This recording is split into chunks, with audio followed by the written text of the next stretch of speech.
بسم اللہ الرحمن الرحیم۔ گمنام ہیرو کے معزز ناظرین السلام علیکم۔ دوستو لائک ضرور کر دیا کریں، شکریہ۔ آئیے چلتے ہیں کہانی کی طرف۔ میں ذرا ایک کام سے گیا تھا اس عورت کے پیچھے، بہرحال میں آج شام کو یہاں سے نکل جاؤں گا، ذرا کام ہے مجھے لاہور میں، وہاں سے میں 2 ہفتے بعد آؤں گا۔ اس آدمی کو کیا ہوا ہے؟ یہ ہمارا دوست ہے اسلم ابھی، اس کی آنکھیں خراب ہو گئی ہیں، اسی کے علاج کے سلسلے میں ہم باہر نکلے تھے۔ خیر ٹھیک ہے، تم میرا خیال ہے کہ ادھر ہی رہو گے، اور یہ تمہارا دوست بھی؟ ہاں مجبوری ہے، کوئی ڈھنگ کا مکان ملا تو وہاں جا ٹھہریں گے، نہیں ادھر ہی پڑے رہو۔ اور یہ لو، یہ کچھ کاغذات ہیں، ان کو سنبھال کر رکھنا، بڑی مشکل سے یہ میں نے اس عورت سے نکلوائے ہیں۔ اچھا یہ تو بہت اچھا ہوا، لاؤ میں انہیں سنبھال کر رکھ دیتا ہوں۔ یہ کہہ کر اس نے کاغذات مقصود سے لے لیے۔ اب میں جا رہا ہوں، مجھے یقین ہے کہ تم کوئی لمبی گڑبڑ کر کے نہیں آ رہے ہو۔ اس نے اپنی ضروری چیزیں سنبھالنی شروع کر دیں۔ کچھ بھی نہیں ہوا ہے یار، ہم تو اس کے علاج کے لیے گئے تھے، طاہیہ نے معذرت خواہانہ لہجے میں کہا۔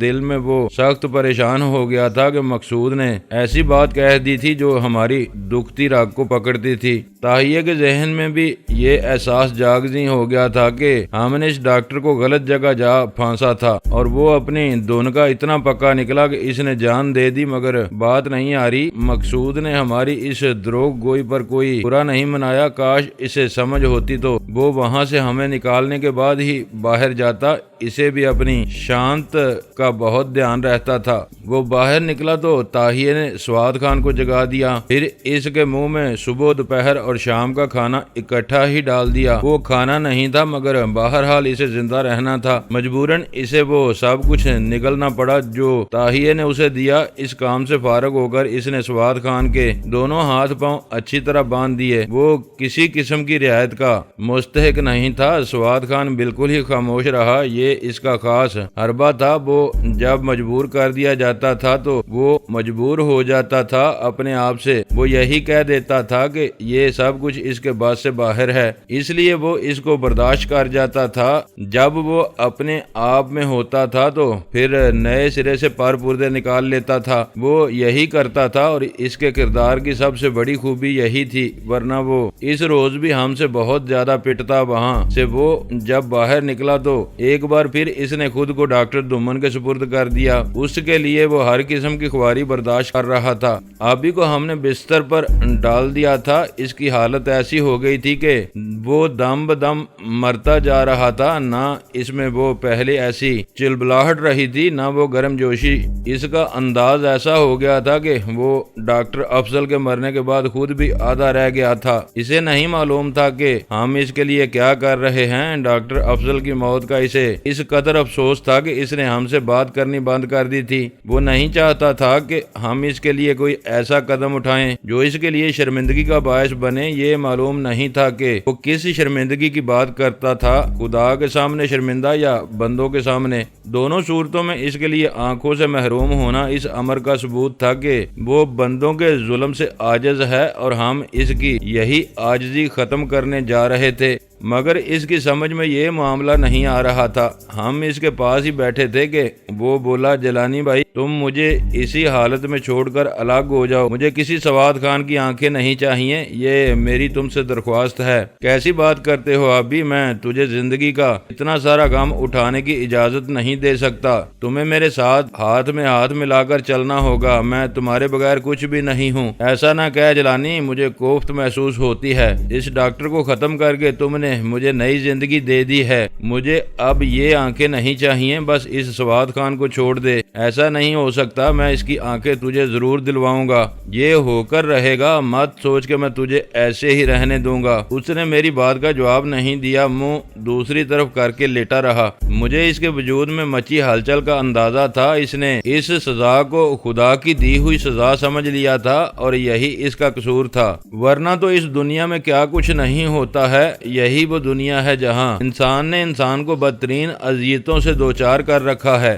کہاں ایسے لوگ موجود تھے جو دوسروں کے ظلم کے خلاف آواز اٹھا سکتے؟ یہ تو ہم ہی تھے، چند ہم ایسے اور لوگ جو حق کے لیے اٹھ کھڑے ہوتے تھے، اور سواد خان انہی لوگوں میں سے تھا جس کو اب یہ سزا بھگتنے کے لیے تیار رہنا چاہیے۔ بہت دن عیش کر لیے تھے اس نے، بہت رنگو راج سے دل بھر لیا تھا اس نے، اب تو اس بکرے کی ماں زیادہ دن خیر نہیں منائے گی۔ اس رات 9 بجے ہم نے افضل آئی کلینک فون کیا، میں اور تاہیہ اکٹھے ہی تھے۔ دوسری طرف سے کوئی آدمی بولا، کون ہے؟ جی میں ڈاکٹر صاحب کا مریض ہوں۔ وہ کہاں ہیں اس وقت؟ جی وہ تو اسپتال میں ہیں، کسی نے گولی مار دی ہے انہیں۔ ارے یہ کیسے ہو گیا؟ اب کیا حال ہے ان کا؟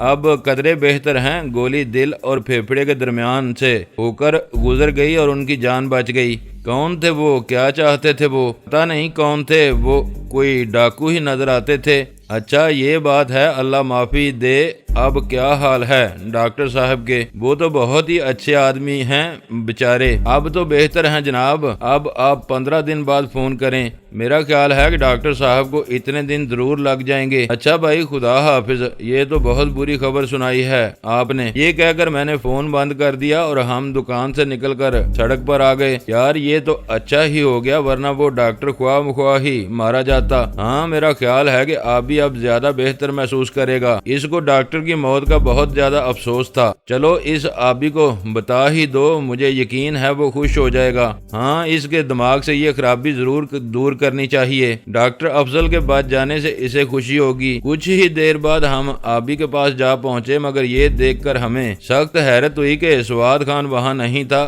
ہم نے سب کمرے گھوم کر دیکھ لیے مگر وہ وہاں ہوتا تو نظر آتا۔ ابھی یہ میں کیا دیکھ رہا ہوں؟ وہ سواد خان کہاں ہے؟ وہ میں نے اسے یہاں سے نکال دیا ہے، مجھے اس پر ترس آتا تھا۔ اس کو باندھ کر رکھنا کسی بھی طرح صحیح نہیں تھا۔ آبی نے میری طرف دیکھے بغیر کہا، حالانکہ اس کا چہرہ میری طرف ہی تھا۔ یہ اوف خدایا، تم نے اچھا نہیں کیا ہے آبی، یہ سراسر زیادتی ہے۔ میں نے اپنے دونوں ہاتھ ملتے ہوئے کہا، یار یہ تجھے کیا سوجی؟ اتنی محنت سے ہم اس کو یہاں لائے تھے، تو آدمی ہے کہ پجامہ؟ کیا ملا ہے تجھے اس کو چھوڑ کر؟ تاہیے نے بھی سر پیٹ لیا، وہ بھی سخت پریشان تھا۔ مجھے نہیں چاہیے کسی کی آنکھیں، میں ہمیشہ کے لیے برباد ہو جانا بہتر سمجھتا ہوں، مگر کسی کی آنکھیں مجھے نہیں چاہیے۔ مجھ سے بات مت کرو، میں تمہارے سامنے اپنا سر پیٹ لوں گا۔ جاؤ یہاں سے چلے جاؤ، مجھے کسی کی ہمدردی کی ضرورت نہیں ہے۔ آبی نے بہت ہی مشتعل لہجے میں کہا، وہ یہاں پولیس لے کر آ جائے گا پاگل، تیرے لیے بھی یہاں رہنا مشکل ہو جائے گا۔ وہ یہاں سے نکلتے ہی سیدھا پولیس اسٹیشن گیا ہوگا، وہ کچھ نہیں کرے گا۔ یہی بہتر ہے کہ میں نے اسے چھوڑ دیا ہے، میں نے اسے بتا دیا ہے کہ تم اس کے ساتھ کیا کرنا چاہتے تھے۔ وہ اب یہاں نہیں رہے گا، کسی اور طرف نکل جائے گا۔ ابھی وہ بہت مشتعل تھا، یوں کہ ہم سب کو چیر پھاڑنے پر تیار تھا، مگر اب وہ سواد خان کے بارے میں بہت وثوق سے یہ بات کہہ رہا تھا کہ وہ ہم میں سے کسی کو کچھ نہیں کہے گا۔ مجھے معلوم تھا کہ وہ سب سے پہلے میری ہی جان کو آئے گا۔ میں نے یہ بات ذہن میں رکھی تھی اور اس کو کھولنے سے پہلے بتا دیا تھا۔ اس نے تو اپنی جان چھوٹتی دیکھی تو یہاں سے سینگ کٹا کر باہر نکلا، پیچھے بھی مڑ کر نہیں دیکھا۔ وہ سیدھا یہاں سے نکل کر کسی اور طرف چلا گیا ہوگا۔ ابھی اس وقت تک سرہانے کا تکیہ بنا کر بیٹھ چکا تھا۔ آؤ جلانی میرے پاس بیٹھو، مجھے سواد خان کو چھوڑ کر دلی خوشی ہوئی ہے۔ کیوں خواہ مخواہ اس کی آنکھیں پھوڑتے ہو؟ تجھے تو ستارہ ضلالت ملنا ہی چاہیے کہ تو مجھے چھوڑ کر چلا گیا تھا، مگر سواد خان تو کسی ایسی سزا کا مستحق نہیں تھا۔ آؤ بیٹھو یہاں میرے پاس، اس نے میرے لیے جگہ چھوڑ دی۔ میں پریشان ہو کر اس کے پاس بیٹھ تو گیا، مگر اس آبی کی سمجھ مجھے نہیں آتی تھی۔ اس نے اپنے ہی لیے قبر کھود لی تھی، اور جیسے یہ منظور نہیں تھا کہ ہم کسی زندہ آدمی کی آنکھیں اس کے لیے الگ کر سکتے۔ تیری مرضی ہے آبی، تو بہتر جانتا ہے کہ تو نے یہ کیا کر دیا ہے۔ بہرحال اب یہاں ٹھہرنا اچھا نہیں ہے۔ نہیں تو بے فکر رہ، سواد خان مجھ سے یہی کہہ کر گیا ہے، وہ ہم پر ہاتھ نہیں ڈالے گا۔ اس غمزدہ خانم سے بھی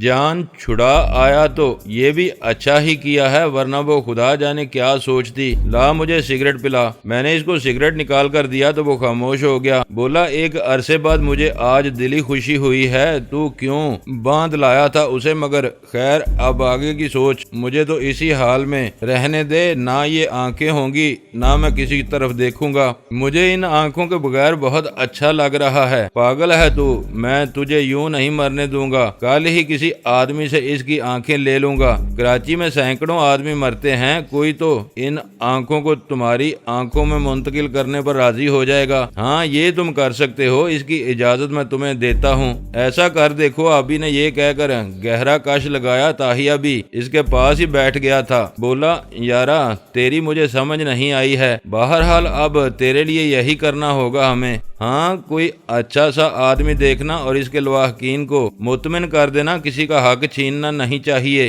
بالکل پاگل ہو گیا ہے تو، تجھے پتا ہے کہ اس دنیا میں کیا کچھ ہوتا ہے، کیسا کیسا ظلم اس دھرتی پر روا رکھا جاتا ہے۔ وہ جو افریقہ سے آدمی کو کام کرنے کے لیے لے گئے وہ بھی آدمی ہی تھے، وہ غلام بنا کر لے گئے تھے۔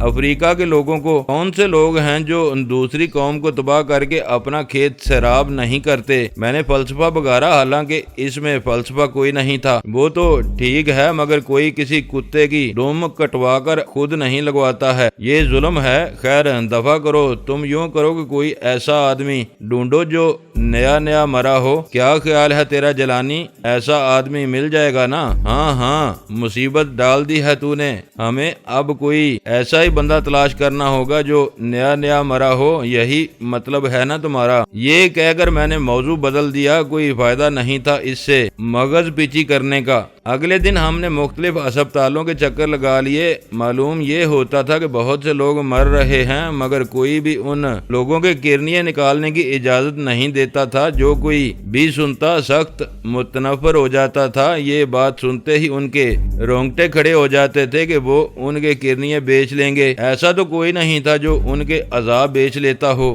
آخر ایک ہسپتال میں ایک ایسا آدمی مل گیا جو ہم سے متفق تھا۔ بولا، آپ میرے خالو کے کرنیے نکلوانا چاہتے ہیں نا؟ جی ہاں، میرا خیال ہے کہ وہ ابھی مرا ہے اور ہمیں اس کے لیے روپیہ خرچ کرنے سے بھی گریز نہیں ہے۔ تو پھر آپ مجھ سے بات کر لیں، میں 5,000 لے کر اس کے کرنیے آپ کو دے دوں گا۔ یہ تو کوئی بات نہیں، میں ابھی 5,000 آپ کو دے دیتا ہوں۔ یہ کہہ کر میں نے 5,000 روپے اس کو دے دیے۔ وہ فوراً ہی بدل گیا۔ میری جیب میں اتنے سارے نوٹ دیکھ کر اس کی نیت خراب ہو گئی۔ بولا، یہ تو کچھ بھی نہیں ہے جناب، 25,000 روپے میں نے کہا ہے، اس سے کم پر بات نہیں ہوگی۔ تو پھر ٹھیک ہے، یہ لو 25,000 روپے۔ میں نے 25,000 روپے اس کی طرف منتقل کر دیے۔ وہ خوش ہو گیا۔ بولا، آپ ڈاکٹر کو بلائیں اور ابھی بلا لیں، مجھے یہ رقم منظور ہے، آپ ہمارے ساتھ آئیں، ہم ہسپتال کے ڈاکٹر سے بات کرتے ہیں۔ یہ کہہ کر ہم نے اسے اپنے ساتھ لیا اور تمام مراحل طے کرنے کے بعد اس نے ہمارے لیے کاغذات پر دستخط کر دیے۔ کچھ ہی دیر بعد اس آدمی کے خالو کے کرنیے ہم نے نکلوا کر ہسپتال میں جمع کروا دیے اور آبی کو لے کر اسی وقت ہسپتال جا پہنچے۔ وہ بہت خوش تھا۔ اس کو ڈاکٹروں کے حوالے کر کے ہم اطمینان سے ایک طرف ہو کر بیٹھ گئے۔ اس کا آپریشن ہوتا رہا۔ شام کو 3:30 بجے تک اس کا آپریشن جاری رہا۔ پھر ان لوگوں نے آبی کو اٹھا کر ایک کمرے میں پہنچا دیا۔ خاصا بڑا کمرہ تھا وہ۔ ہم نے اسے وہاں بہت آرام سے لٹا کر پنکھا فل اسپیڈ پر چلا دیا۔ آبی دراصل آپریشن کے بعد پسینے سے نہا گیا تھا اور اس کو ہم سے بات کرنے سے بھی روک دیا گیا تھا۔ 10ویں دن پٹی کھلی تو ہمیں یہ احساس ہوا کہ کہیں آپریشن غلط نہ ہو گیا ہو۔ ڈاکٹروں سے تو کچھ بھی بعید نہیں تھا، ان کے لیے تو آپریشن تلے آیا آدمی محض ایک کل پرزہ ہوتا ہے۔ ڈاکٹر بھی پٹی کھول ہی رہا تھا کہ طاہیہ آبی کے بالکل سامنے جا ٹھہرا۔ اس کا خیال تھا کہ آبی پہلی بار اپنے سامنے دیکھے وہ طاہیہ ہی ہونا چاہیے۔ پٹی کھل گئی مگر آبی کی نظر واپس نہ آ سکی۔ وہ بس یوں ہی دیکھتا رہ گیا، ایسی آنکھوں سے جو دیکھ نہیں سکتی تھی۔ آپریشن ناکام ہو گیا تھا۔ آبی کے چہرے پر ایک رنگت آ کر گزر گئی۔ اسے یقین تھا کہ وہ آپریشن کامیاب ہوگا، مگر وہاں تو کچھ بھی نہیں تھا۔ نہ وہ کرنیے کام آ سکے، نہ وہ اس کی آنکھوں کے پچھلے پردے ہی صحیح ہو سکے۔ میں نہ کہتا تھا، ہاشم خان مجھے یوں ہی رہنے دو،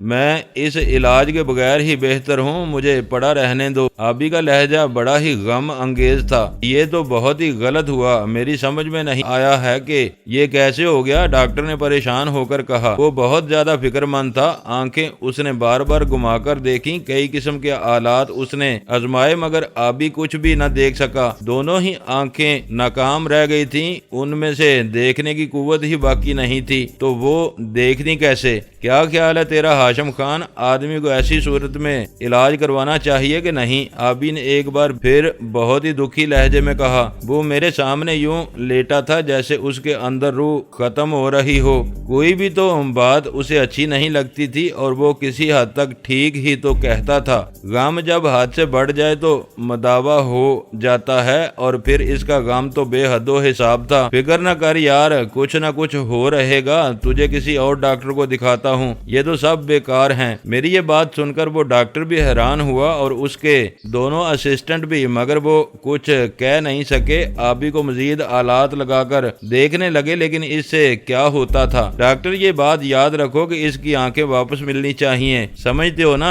اس میں کوئی آدمی ہی کام آ سکتا ہے، خدا تو اپنی جگہ قائم و دائم ہے، اس کو ہم قصوروار نہیں ٹھہرا سکتے۔ وہ تو ٹھیک ہے، مگر مجھے حیرت ہے، بہرحال یہ چانسز تو 50-50 ہوتے ہیں۔ ہم کوشش کرتے ہیں کہ کسی نہ کسی طرح اس کا علاج کر دیں۔ آؤ یار جی چلتے ہیں، مجھے یہاں گھٹن محسوس ہوتی ہے۔ طاہیے اپنا ہاتھ دو مجھے۔ یہ کیا ہو گیا ہے یار، میں تو خود حیران ہوں۔ کیا کریں ڈاکٹر، کس کے پاس لے کے جائیں ہم اس کو؟ یہیں رہنے دیں، ہم کچھ علاج سوچتے ہیں، ڈاکٹر نے آبی کو بستر پر لٹاتے ہوئے کہا۔ نہیں، میں یہاں نہیں رہوں گا، چھوڑ دے مجھے، میں یہاں نہیں رہنا چاہتا، تم سب بیکار ہو، ایک دم کنڈم ہٹ جاؤ سامنے سے۔ لا طاہیے اپنا ہاتھ مجھے دے، اتنی سمجھ نہیں ہے کہ مریض کس حال میں ہے؟ آبی نے بستر سے اٹھتے ہوئے کہا۔ وہ اپنے سلیپر ڈھونڈ رہا تھا، طاہیے نے اس کو ہاتھ دے کر اٹھایا تو وہ بولا، یہ تم چارٹ ساتھ لے لو، مجھے آج ہی کسی ڈاکٹر سے ملنا ہوگا، اسے بتائیں گے کہ ہوا کیا ہے۔ طاہیے نے وہ چارٹ ہاتھ میں لے لیے۔ یہ ادھر ہی رہنے دیں، یہ ہماری ضرورت ہے، ڈاکٹر نے وہ چارٹ پکڑتے ہوئے کہا۔ ہاں، ہم ان کی کاپیاں بنوا لیتے ہیں، پھر یہ ابھی آپ کو واپس کر دیں گے۔ ٹھیک ہے، آپ ان کو فوراً واپس کر دیں۔ ہم آبی کو لے کر اسی وقت شہر کے ایک بہت بڑے ڈاکٹر کے پاس جا پہنچے۔ اس نے ڈیفنس سوسائٹی میں اپنا ایک بہت بڑا کلینک قائم کر رکھا تھا، جس میں رہنے کے لیے کمرے موجود تھے، اور اس کا نام عبدالقوی عثمان تھا۔ بڑی مشکلوں سے ہم اس تک پہنچے، زیادہ کام اس کے اسسٹنٹ ہی کرتے تھے۔ کوئی خاص قسم کا کیس وہ خود دیکھتا تھا اور لوگ کہتے تھے کہ اس کے ہاتھ میں بڑی شفا ہے۔ ہم اس کے پاس پہنچے تو وہ ہم سے بڑی محبت سے پیش آیا۔ اس کی فیس بھی زیادہ تھی اور کام بھی وہ بہت عمدہ کرتا تھا۔ بولا، حکم کریں جناب، میں آپ کی کیا خدمت کر سکتا ہوں؟ ہمارے اس مریض کو دیکھیں، اس پر کسی نے اپنے ناخن آزمائے ہیں، کوئی ڈاکٹر تھا جس نے اس کے کرنیے نکال لیے، ہم نے ایک مردہ آدمی کے کرنیے اس کے لیے تجویز کیے، ڈاکٹروں نے وہ سی بھی دیے مگر اس کی آنکھیں واپس نہیں آئیں۔ اچھا، یعنی یہ کرنیے کسی ڈاکٹر نے ان کی مرضی کے بغیر ان سے لے لیے تھے؟ جی ہاں، ہمیں یہی معلوم ہوا ہے، اور وہ ڈاکٹر دمن تھا، اس نے آبی کی دونوں آنکھیں نکال لیں۔ میں نے کہہ ہی دیا، اس کو بھی معلوم ہونا چاہیے تھا کہ اس پیشے میں کیسے کیسے لوگ موجود ہیں، مگر یہ کیسے ہو سکتا ہے؟ ڈاکٹر دمن تو ہمارے جاننے والوں میں سے ہیں، ابھی وہ امریکہ گئے تو ہم سے مل کر گئے تھے، وہ کیسے یہ کام کر سکتے ہیں؟ یہی تو حیرت ہے ڈاکٹر، یہ اسی ڈاکٹر کا کرشمہ ہے، اور یہ میرے پیٹ پر زخم کا نشان بھی دیکھیں، یہ بھی اسی کے نشتر کا کام ہے۔ یہ کہہ کر میں نے اپنا دامن اٹھا دیا۔ کمال کرتے ہیں آپ، میں یہ کیسے مان لوں؟ یہ تو گردے کا آپریشن ہے۔ جی ہاں، وہ آدمی کا صحیح گردہ نکالنے کا فن جانتا ہے اور یہی اس کی کامیابی کا راز ہے۔ میں نے زہر خند کیا۔ یہ اس کو چھوڑیں ڈاکٹر، اپنے اس مریض کو دیکھیں کہ ہوا کیا ہے۔ طاہیے نے اس ذکر سے بدمزہ ہو کر کہا۔ ہاں لائیں، میں انہیں دیکھتا ہوں، آئیں ادھر میز پر لیٹ جائیں۔ یہ کہہ کر وہ آبی کی طرف متوجہ ہو گیا۔ کوئی 20-25 منٹ بعد اس کا معائنہ کرنے کے بعد وہ بولا، معلوم یہ ہوتا ہے کہ 2 پردوں کے درمیان ہوا رہ گئی ہے اور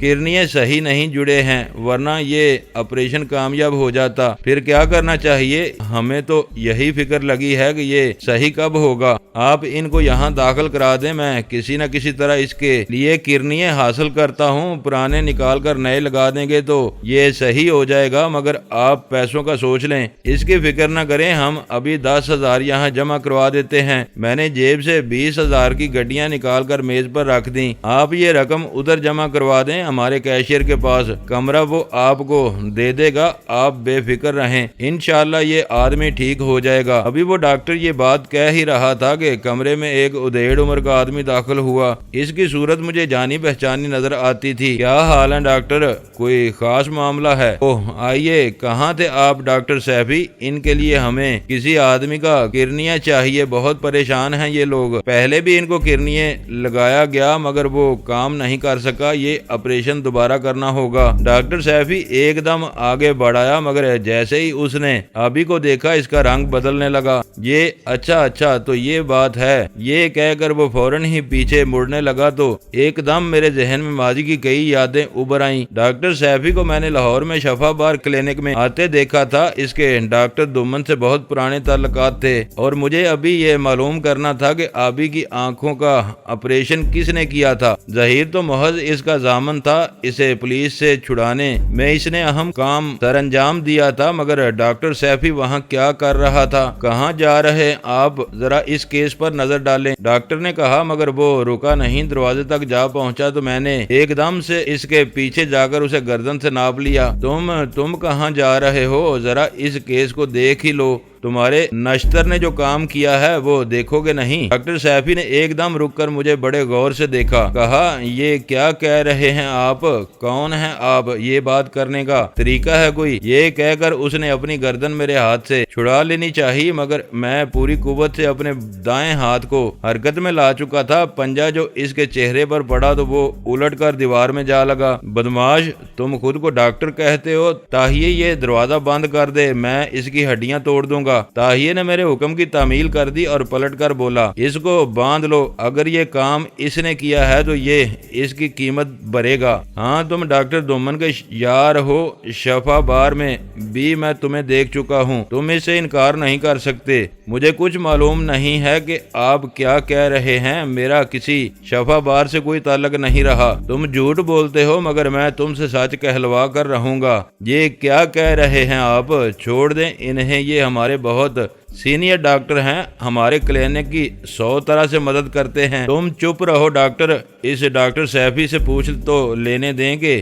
آبی پر اس نے نشتر کب چلایا تھا؟ بولو کیا کہتے ہو تم؟ یہ غلط ہے، بالکل غلط ہے، میں کسی آبی کو نہیں جانتا۔ ڈاکٹر سیفی کی رگیں پھولنے لگی تھیں۔ تم خود ہی مانو گے، اس آبی کو کب سے جانتے ہو تم؟ میں کسی آبی کو نہیں جانتا، پتہ نہیں کون ہے یہ، مجھ سے سوچ سمجھ کر بات کرو۔ ہاں بات تو تم سے ہم سوچ کر ہی کر رہے ہیں۔ دیکھو ڈاکٹر، یہی وہ آدمی ہے جس نے آبی کے کرنیے نکال لیے، اسی نے اس کو تہہ خانے میں ڈالا اور اب ہم ظہیر کی وجہ سے اس کو نکال کر یہاں لائے ہیں۔ میں اس کو معاف نہیں کروں گا۔ مجھے یقین نہیں آتا کوئی ڈاکٹر کسی کو اندھا نہیں کر سکتا، یہ کرتا رہا ہے، یہ ایک آدمی نہیں ہے، پورا گروہ ہے۔ اس کو معلوم ہے کہ ڈاکٹر دومن اس وقت کہاں ہے۔ بتا سیفی، میں تجھے کسی قیمت پر نہیں چھوڑوں گا۔ یہ کہہ کر میں نے اس کا بازو مروڑ کر کندھے سے لگا دیا۔ مجھے بتا ڈاکٹر کہ یہ سب کچھ تم نے کیسے کر لیا؟ میرے دوست کو اندھا کر دیا اور خود تم مزے سے